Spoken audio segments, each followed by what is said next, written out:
da draußen und herzlich willkommen. Heute ist Sonntag, der 10. Dezember 2023 und wir haben den 19. Tag hier auf unserer Werft. Hallo, guten Morgen. Ja, eigentlich wollte ich vor Weihnachten noch 2 Videos machen, aber aus bekannten zeitlichen Gründen schaffe ich das nicht mehr. Deswegen heute nur noch dieses eine Video und das ist, wie man sieht, auch gleichzeitig unser Weihnachtsspecial. Aber bevor wir zum gemütlichen Teil kommen, erst noch etwas Arbeit. Ihr braucht gar nicht so enttäuscht zu gucken. Nach allem, was in den letzten Wochen war, frage ich mich ob der Weihnachtsmann etwas für euch hat. Aber ich denke schon. Aber wie gesagt, erst noch etwas Arbeit. Dann los, anfangen. Ja, entgegen der Ankündigung beim letzten Video werden wir heute nur die Tütennummer 9 verbauen. Die Tütennummer 19 folgen dann beim nächsten Mal. Ja, aber bevor wir zu den Tüten Nummer 9 kommen, möchte ich erst hier vorne im Rumpf die Anschlussdrähte für die Bullaugenbeleuchtung ins Innere verlegen, so wie ich das auch schon in den letzten Wochen hier im Heck und im Mittelteil erledigt habe. Hier im Bug habe ich das bereits auch schon, wie man sieht, auf der Backbordseite ebenfalls erledigt. Es fehlt hier noch die Steuerbordseite und welche Änderungen ich dafür vorgenommen habe, das zeige ich gleich. Außerdem möchte ich ebenfalls hier im Bug die Drähte, die sich hier mittlerweile angesammelt haben, in einem selbst konstruierten Kabelkasten zusammenfassen, inklusive des Expansion Boards. Und das schauen wir uns jetzt an. Los geht's! Zunächst öffne ich an dieser Stelle den Rumpf.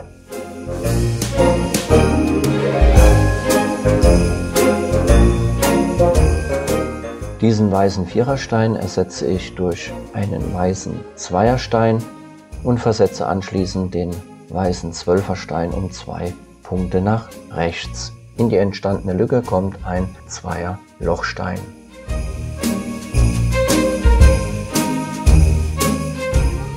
Nach dem Rückbau der LEDs führe ich den Anschlussdraht durch den Zweierlochstein ins Innere.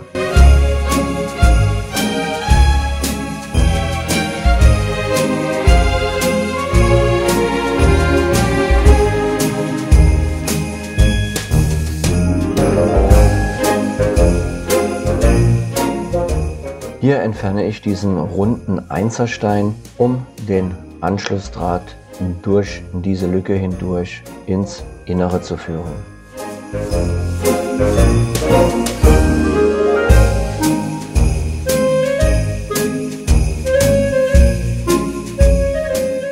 Abschließend wird der Rumpf wieder verschlossen.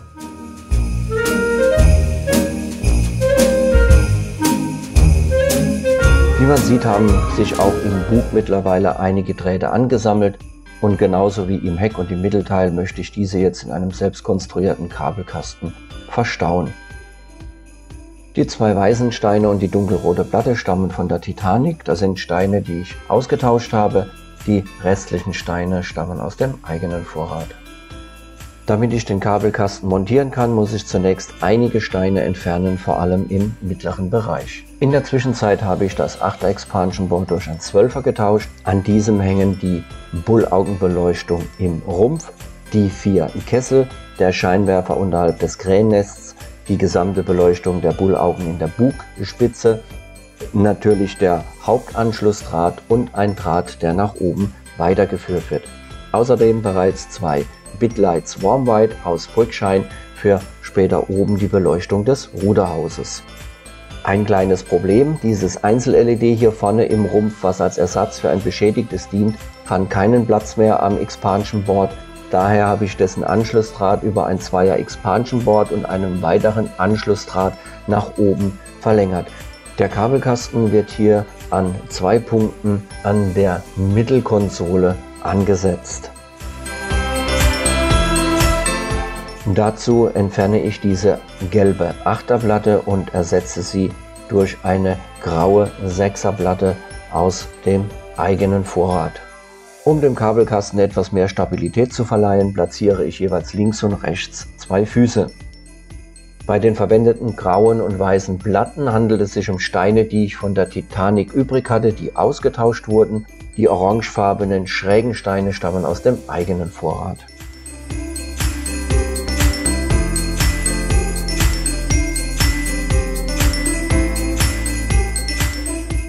Jetzt platziere ich den Kabelkasten auf diesen 2 Punkten der Mittelkonsole und auf den beiden Füßen und verstaue anschließend das Expansion Board und die Drähte in dem Kasten. Zur weiteren Abdeckung habe ich hier aus dem eigenen Vorrat eine schwarze 4er-Platte und eine gelbe 8er-Platte ergänzt. Die zweite gelbe 8er-Platte stammt von der Titanic, die ich zuvor ausgetauscht hatte. Aus dem Kabelkasten heraus führen jetzt noch die beiden Einzel-LEDs für die spätere Beleuchtung des Ruderhauses und natürlich der Hauptanschlussdraht, der nach oben weitergeführt wird. Weiterhin haben wir noch den Anschlussdraht für das Einzel-LED, welches ich am Expansion Board nicht mehr anschließen konnte. Abschließend werden wieder alle Steine zurückgebaut. Damit sind jetzt alle Anschlussdrähte der gesamten Bullaugenbeleuchtung im Rumpf ins Innere verlegt und bei allen 3 Schiffsteilen habe ich die dort angesammelten Drähte inklusive des jeweiligen Expansion Boards in einem selbstgebauten Kabelkasten verstaut. Und damit kommen wir nun zu den Tüten Nummer 9. Und mit den Tüten Nummer 9 wird etwas ganz Wichtiges bei unserem Schiff gebaut, nämlich die Brücke. Ui. Ja. Wisst ihr eigentlich, warum man es Brücke nennt? Ja. Nee. Das stammt aus der Zeit der Raddampfer. Da baute man nämlich zwischen den beiden seitlichen Schaufelrädern einen hölzernen Steg, auf welchem der Schiffsführer, also der Kapitän, stand. Von da aus hatte er einen guten Überblick über das gesamte Schiff, vor allem nach vorne, was auf das Schiff zukommt, welche Hindernisse eventuell.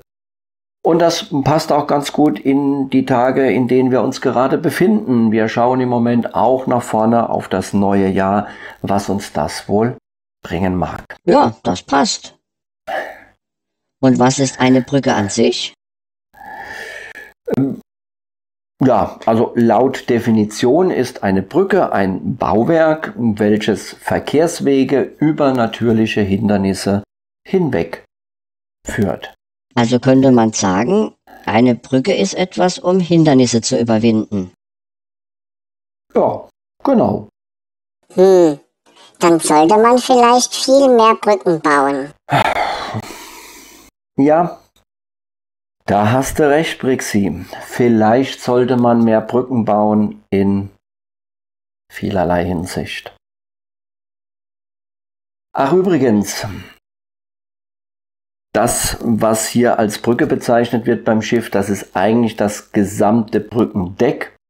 Und das, was die meisten als Brücke bezeichnen, nämlich nur den geschlossenen Teil, das ist korrekterweise das Ruderhaus. Oh, okay. So, jetzt wollen wir mit den Tüten 9 aber loslegen, weil es werden nicht nur die Tüten Nummer 9 verbaut, sondern auch wieder einige Beleuchtungselemente. Unter anderem die Beleuchtung für die Bullaugen hier vorne, für die beiden Gänge hier direkt darüber, die sich unterhalb der Brücke befinden, die werden gleich gebaut, sowie für die Gänge hier Steuerbord und Backbord, die beiden Positionsleuchten. All dies haben wir hier in der Tüte Nummer B des Light Kits Game of Bricks. Und aus Brickshine habe ich ja hier schon bereits vorbereitet am unteren Expansion Board diese beiden Einzel-LEDs für die Beleuchtung des Ruderhauses. Das werde ich aber etwas anders machen, als es von Brickshine vorgesehen ist. Und damit Los geht's. los geht's. Ja, eigentlich käme jetzt das Video zum Bau der Steine aus den Tüten Nummer 9, aber als ich die Tüte 9 eben geöffnet habe, musste ich feststellen, dass es ein kleines Problem gibt. Ich hatte schon die ganze Zeit irgendwie das Gefühl, dass irgendetwas mit der Tüte 9 nicht stimmt, als ich die in der Hand hatte. Und das hat sich jetzt bewahrheitet. Es fehlen nämlich einige Steine. Oh. Ja. Und einige ist noch leicht untertrieben. Es sind insgesamt 94 Stück, die fehlen. Ui. Und diese 94, die fehlen, die seht ihr jetzt hier vor mir auf dem Tisch. Ihr fragt euch jetzt natürlich zu Recht, auch ihr beide, wo habe ich denn die jetzt her? So schnell konnten die doch gar nicht von Lego hier sein. Nein, das verdanke ich dem glücklichen Umstand, dass ich mir im Sommer diesen Jahres bereits die Titanic ein zweites Mal gekauft habe, gebraucht allerdings, um gewisse Dinge vorab für die Videos testen zu können, was ganz praktisch ist. Ja, und das war mein Glück, weil wenn ich das jetzt nachher Lego melde, bis das dann bei Lego ankommt, bis die Ersatzsteine zurückkommen, wir haben 2 Wochen vor Weihnachten. Ich glaube nicht, dass ich es dann zeitlich noch geschafft hätte, hier jetzt mein Weihnachtsvideo zu drehen und das Ganze fertigzustellen und auch online zu schalten. Ja, und wer sich erinnert, wer schon länger dabei ist, der weiß, das ist ja nicht das erste Mal, dass hier bei meiner Titanic Steine fehlen. Nein, im Video oder in den Videos zum Tag 10 und 11 könnt ihr euch das anschauen. Da hatte ich das ja schon mal und da war es ja noch mysteriöser. Da haben ja nicht nur Steine gefehlt, nein, da waren ja sogar welche dabei, die gar nicht zur Titanic gehören. Unter anderem hier diese Tüte mit Steinen von einem Star Wars Set von Lego. Die waren dabei und die gehörten hier überhaupt nicht dazu. Ja, auch hier bei den Steinen, wenn ich mir das anschaue, wenn ich es mit den Steinen vergleiche, die jetzt da waren, hier liegen auch noch welche, kann ich hier kein System erkennen, kein Muster, warum jetzt genau diese Steine fehlen. Es ist genauso wie beim ersten Mal ein Rätsel. Ja, aber zum Glück kann ich dank der zweiten Titanic jetzt mit dem Dreh weitermachen. Und damit los geht's.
An dieser Stelle wird jetzt das LED-Band aus der Tüte B von Game of Bricks verbaut, welches aus 3 Teilen besteht. Einmal für die Bullaugen hier vorne, den Gang direkt darüber und den Gang darüber unterhalb des Ruderhauses. Zunächst wird das zuvor gebaute Element wieder entfernt, sowie die Lochsteine für die Bullaugen.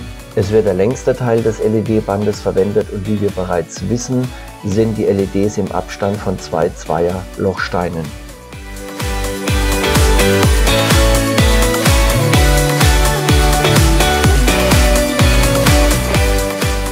Da sich auf der einen Seite aber ein Einser-Lochstein befindet, muss man das LED-Band ganz vorsichtig auf die eine Seite ziehen, sodass das eine LED gerade so in den Einser-Lochstein reinpasst. Das mittlere Band wird jetzt hier unterhalb an dieser Kante festgeklebt. Beim Abziehen der Schutzfolie wieder aufpassen, dass man nur die Schutzfolie abzieht und nicht das komplette Klebeband. Achtet sehr genau darauf, dass ihr dieses große Bauteil richtig herumhaltet, wenn ihr das LED-Band festklebt, damit sich die Verbindungsträger auf der richtigen Seite befinden.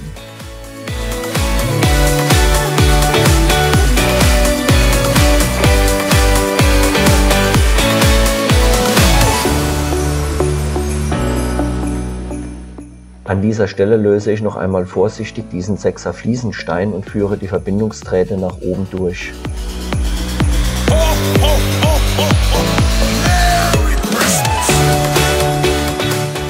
Das dritte und kleinste LED-Band wird später an dieser Stelle festgeklebt.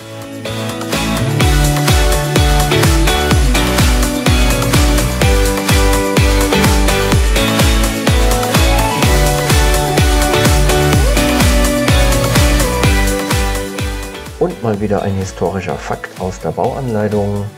Die Brücke befand sich 2,40 Meter über dem Deck und erstreckte sich über die ganze Breite des Schiffes, um das An- und Ablegen des Schiffes überwachen zu können. Laut Anleitung von Brickshine werden jetzt diese Einzel-LEDs jeweils von hinten durchgeführt und mit einem solchen Klebepad direkt am Eingang des Ruderhauses festgeklebt werden. Ich möchte jedoch auch eine dezente Beleuchtung der Fenster im Ruderhaus haben. Dazu entferne ich jetzt zunächst im Inneren diese beiden schwarzen, den braunen, den grauen und die beiden goldfarbenen Einsersteine. Die LEDs fixiere ich am hinteren unteren Rand des Ruderhauses, indem ich nur den Draht der LEDs mit einem solchen Klebepad an den Steinen befestige. Zuvor führe ich den Draht der LEDs durch jeweils 2 Zweierplatten mit Pinloch.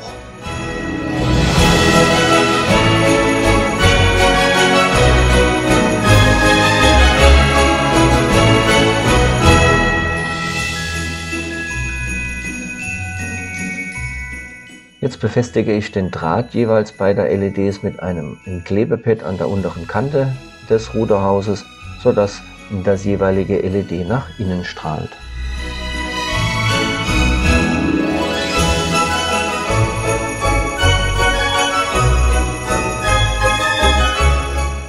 Am Dach des Ruderhauses habe ich oben noch 2 runde Einser-transparente Steine ergänzt, um damit den LEDs von oben etwas Halt zu geben. Außerdem sieht das Ganze dann aus wie 2 Lampen. Um den Klebepads von hinten etwas Halt zu geben, ergänze ich zunächst hier eine Achterplatte aus dem eigenen Vorrat und verstaue die Drähte im Inneren.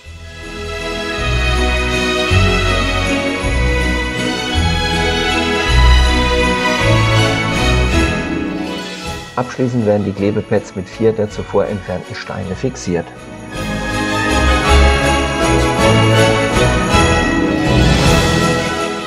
Bevor ich weiterbaue, werde ich jetzt hier zunächst das dritte und letzte der LED-Bänder hier unterhalb des Ruderhauses festkleben.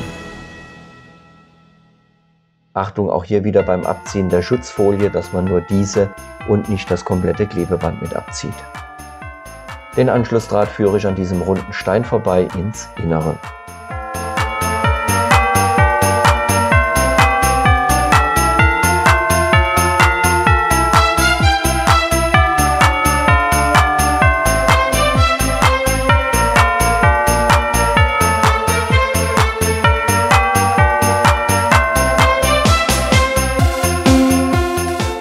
Die beiden transparenten Einsersteine der Positionsleuchten in Rot und in Grün werden jetzt hier durch die Steine mit LEDs aus der Tüte B des Light-Kits Game of Bricks ersetzt. Achte darauf, dass das LED in dem Stein nach oben zeigt. An den LEDs für die Positionsleuchten hängen jetzt jeweils noch ein LED-Band für die Beleuchtung der seitlichen Gänge dran. Diese würden jetzt laut Anleitung von Game of Bricks an der Unterseite dieser grauen Abdeckplatten festgeklebt werden. Ob die auf Dauer halten werden, das ist natürlich hier die Frage. Deswegen habe ich mir etwas anderes überlegt. Auf der Steuerbordseite habe ich das bereits auch schon durchgeführt. Zunächst ergänze ich einen vierten solcher Steine aus dem eigenen Vorrat, um den Verbindungsdraht etwas zu fixieren.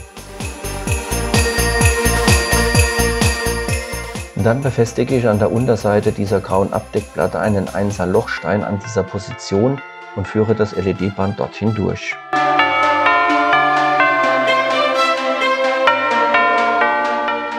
Das gleiche mache ich an der Abdeckplatte am anderen Ende, um auch dort dem LED-Band Halt zu geben.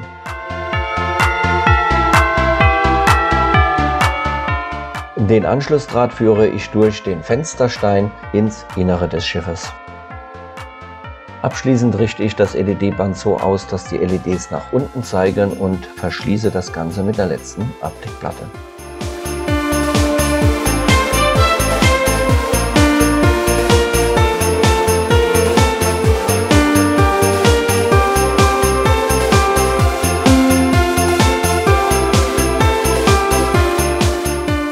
An diesem 8er Expansion Board schließe ich dann diese beiden LED-Bänder inklusive der Positionsleuchten an, sowie hier vorne dieses dreiteilige LED-Band, welches die Bullaugen und die beiden Gänge unterhalb des Ruderhauses beleuchtet. Weiterhin dieses Einzel-LED, welches am unteren 12er Expansion Board keinen Platz mehr fand, und natürlich der Hauptverbindungsdraht zu diesem 12er Expansion Board, welches wiederum mit dem Strom dann verbunden wird. Um die beiden Klebepads hier hinten am Ruderhaus besser zu fixieren, habe ich die beiden runden goldenen Einsersteine durch eine schwarze Viererplatte ersetzt und das Ganze noch von hinten mit diesem Viererstein stabilisiert.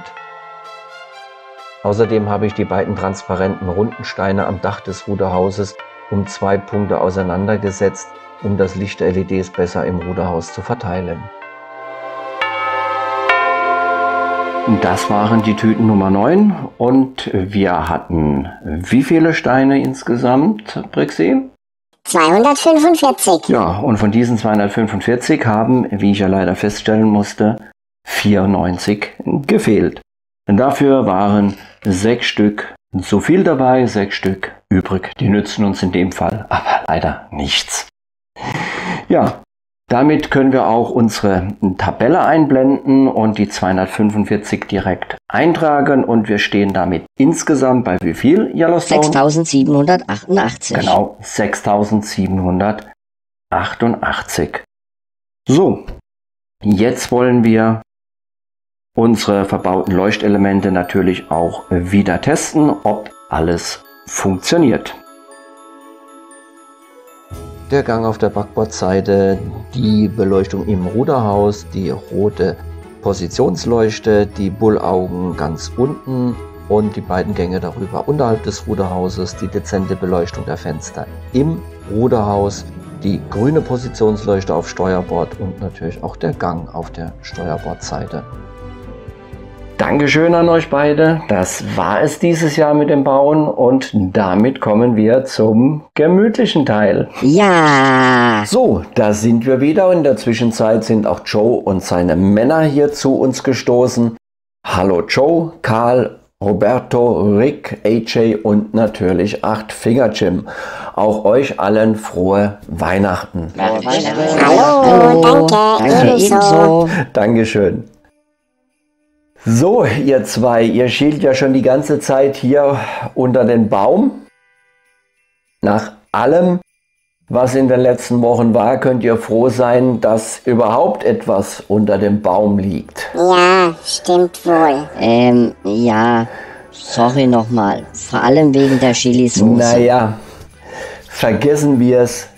Es ist ja schließlich Weihnachten. Ho, ho, ho! Raus vom Walde komm ich her.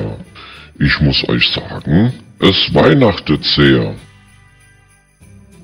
Hallo Weihnachtsmann, na das ist ja eine Überraschung. Damit hatte ich jetzt nicht gerechnet. Frohe Weihnachten an alle. Hallo. Frohe Weihnachten. Ebenso. Ich wollte sehen, ob alle meine Geschenke angekommen sind. Ja, die liegen alle hier unter dem Baum. Ja, ich sehe sie. Das sind welche für dich Oh, okay. Dankeschön. und für Joe und seine Männer. Danke, Weihnachtsmann. Das ist doch mal was. Und wen haben wir da noch? Yellowstone? Du hast es ja faustdick hinter den Ohren, nicht wahr? Aber ich weiß, dass du weißt, dass es manchmal besser ist, das Richtige zu tun, beziehungsweise etwas Falsches nicht zu tun. Ich glaube, du weißt ganz genau, was er meint. Und nun zu dir, Brixi. Oh.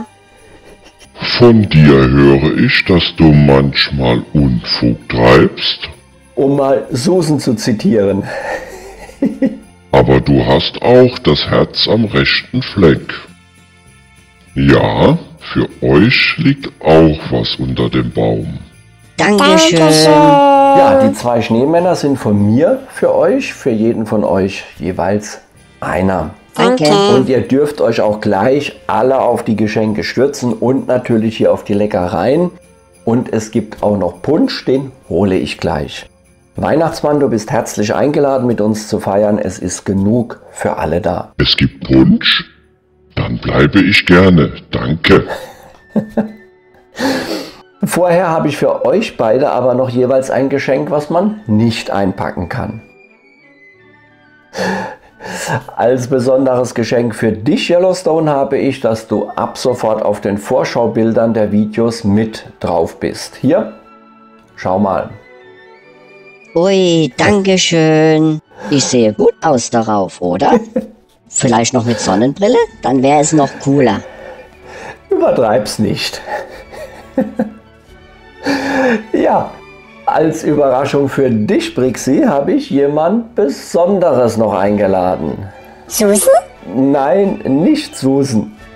Aber jemand anderen, den du auch ganz lieb hast. Hier, schau mal, wer da kommt. Hasi! Dankeschön. Bitteschön. Ja, und wir haben auch noch was für dich. Oh, okay.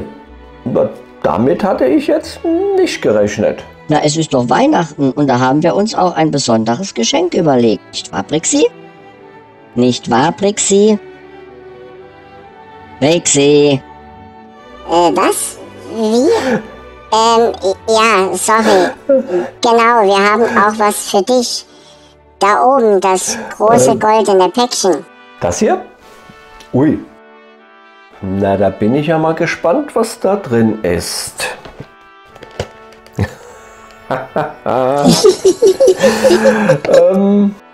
Na, da werden heiße Erinnerungen wach, nicht wahr, Yellowstone? Na dann, wollen wir mal probieren. Moment mal. Ihr würdet doch nicht etwa ein zweites Mal? Das wagt ihr nicht. Nein, wir sind ja nicht verrückt. Aber einen Moment lang hast du es schon gedacht, oder? Zuzutrauen wäre euch das, ja. Na dann.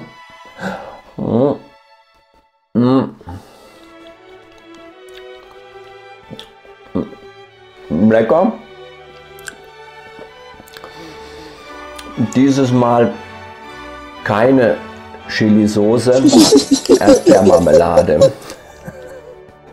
Ja, dann vielen Dank an euch beide für dieses doch auch sehr besondere Geschenk. Ja, wir kommen damit so langsam zum Ende.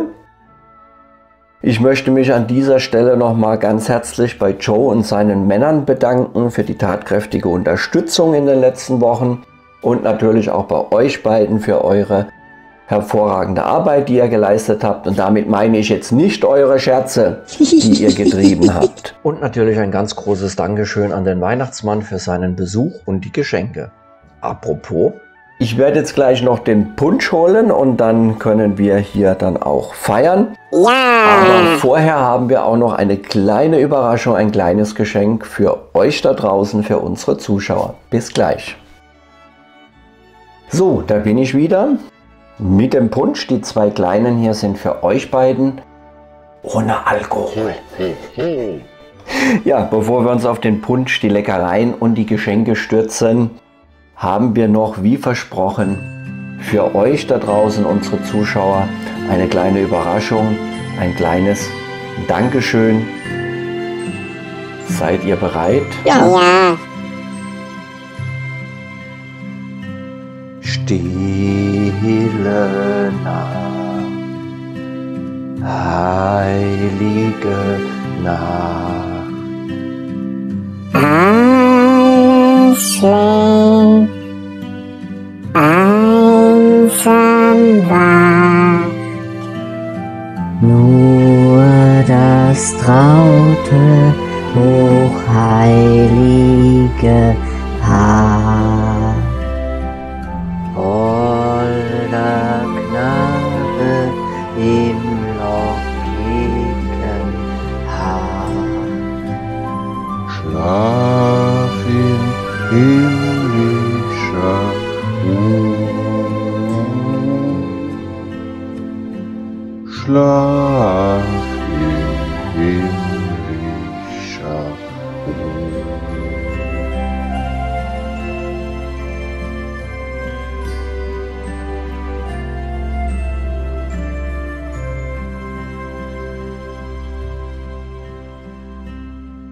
Silent night, holy night, all is calm, all is bright, round you Virgin Mother and Child.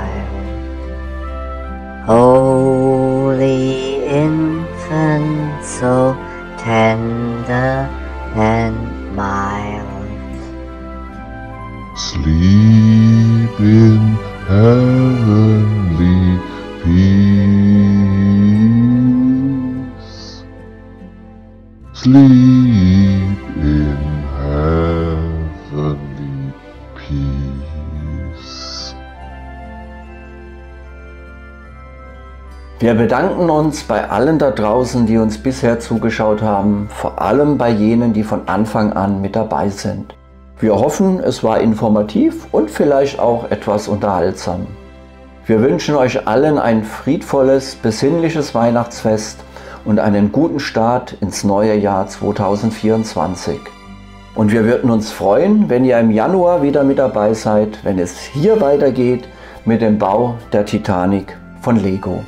Und bis dahin, wie immer, tschüss, alles Gute. Tschüss, alles Gute.